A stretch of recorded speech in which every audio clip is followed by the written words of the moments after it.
base case for European equities, I would say a once-in-a-lifetime opportunity. It seems that European is doing his homework now, pressured by situation outside of Europe.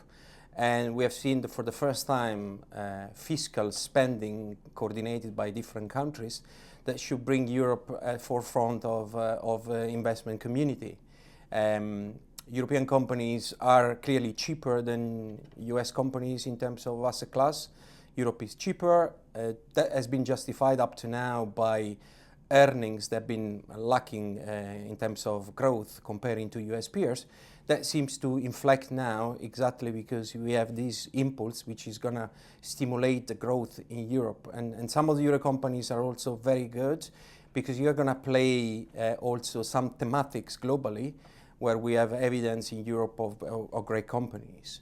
On top of that, if you think about artificial intelligence, I think in the future what is becoming relevant is the usage of this AI in terms of productivity improvement.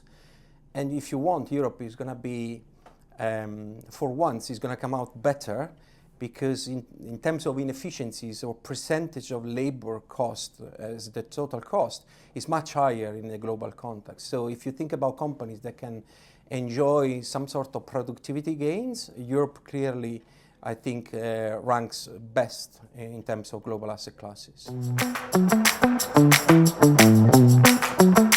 I'd say that right now is exactly the point where earnings should start to grow. So earnings in Europe has been flat for the last 3 years. We haven't seen any earnings growth. Consensus is expecting double-digit earnings growth this year. This might be too aggressive, but regardless, it will be the first year, and it will be followed by next year, where you see earnings growing.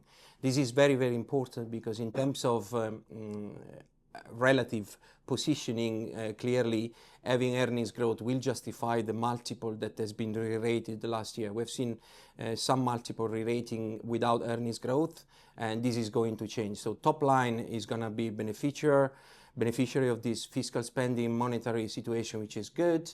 And the bottom line is going to also, as I said, in terms of productivity, is going to start to earn the benefits of this AI implementation across the board. So it's an inflection point in earnings, I think that, and the political, if you want, stability comparing to the rest of the world where we see many uncertainties will drive maybe flows in an asset class that's been hugely penalized in the last few years.